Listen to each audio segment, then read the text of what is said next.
Hey, this is Edward today again. Today I wanted to share another video on a very simple playbook that you can use to be able to build up more wealth. So I want to share this because I think this is how normal people really build a lot of wealth, and more importantly, not how they build it, but how they keep that wealth along the way. So I think this is a very good mechanism, very good way to learn about the fundamentals of business and is to actually um, get into a space where you could be in for the long term. That's not really going to go away in the next few decades, I believe. So watch for the video. I'm going to try to go into a little bit more details, and I'm going to share some stories with a client as well related to this topic. So back to the client result, because I think that's important. You need to understand how most people get to that point. So we used to work with a guy, I believe we started to work with him 3 years ago. He was a general manager in a remodeling business, a renovation business in US, particularly. And what happened is he realized he wants to build his own thing and he wants to build his own wealth and he wants to own businesses himself at a point in time.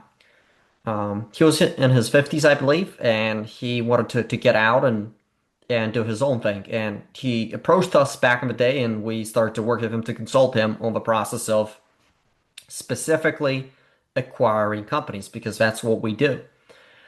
The playbook is acquiring companies. And fast forward later, in a few years after we worked with him, he essentially understood the protocol, learned what this is, executed, and fast forward today, he acquired 15 different companies in the fencing industry and the construction industry and some home services stuff.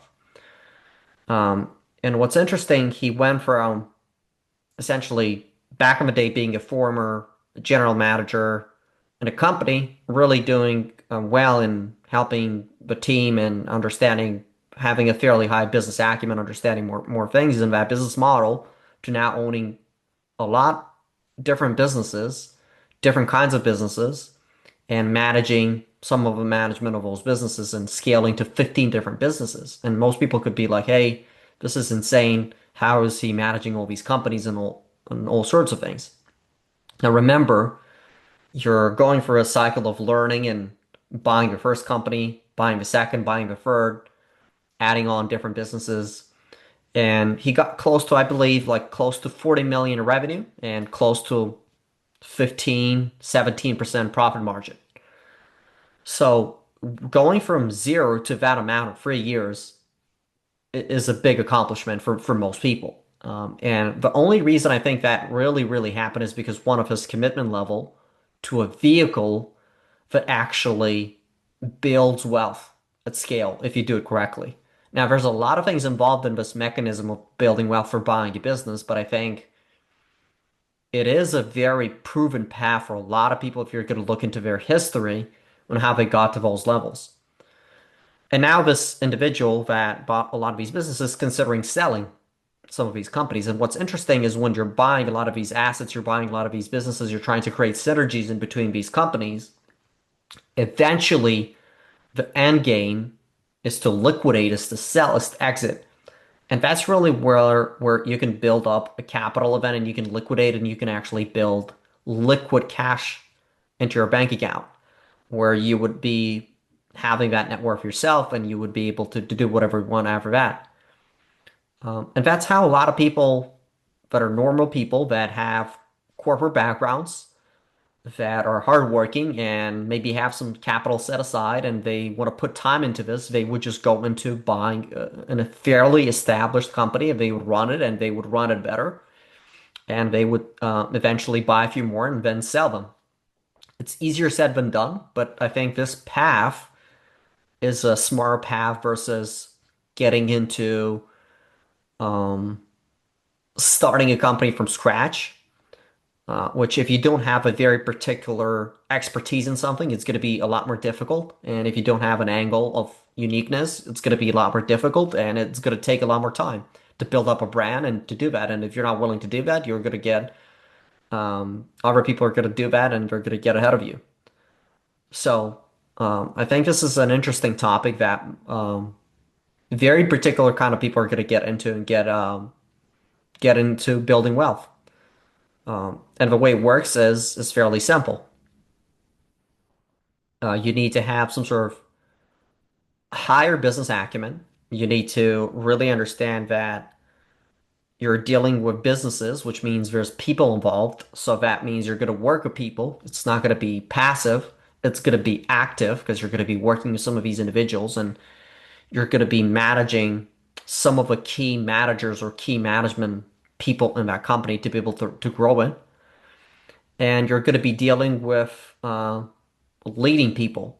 And to be able to lead people, you need to be able to be doing the things yourself, to take a lot of action yourself and implement some of these things yourself and really understand how some of these things actually work, right? Um, you need to be fairly well capitalized, meaning you can't just come into the industry and have completely no money and have no credit at all and have no contacts at all, and somehow you're going to go and acquire a multi-million dollar company.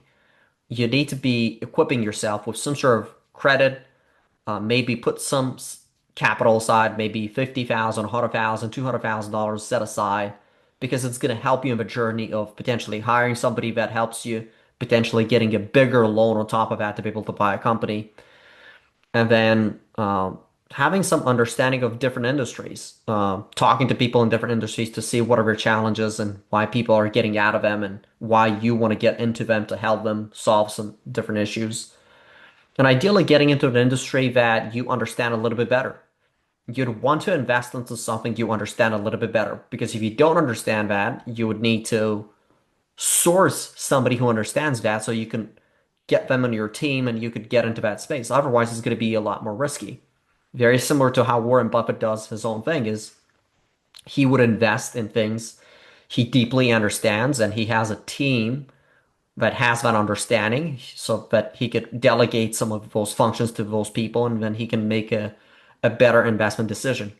Same thing with this. So hopefully you understand the concept high level and um, you understand what it takes as far as you getting into this space from a financial and logistical perspective. And you understand this is going to be active, this is not going to be passive, but most things or most things that actually builds wealth are active things, are not passive things. There's no such things as passive stuff.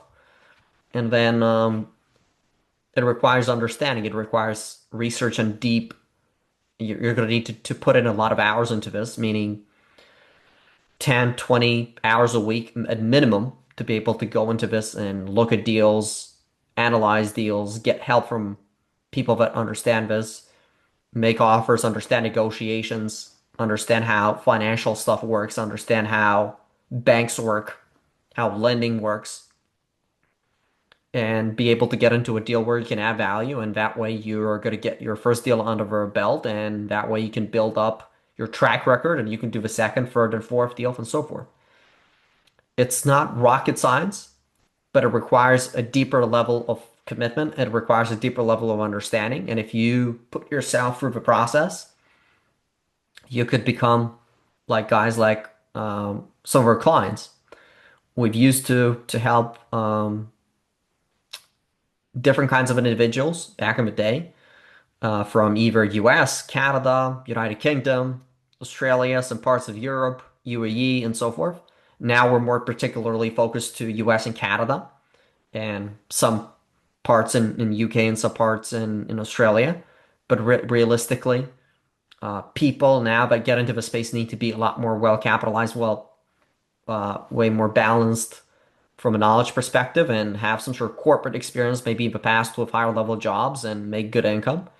And these people would typically get into this ecosystem and really succeed and make things happen.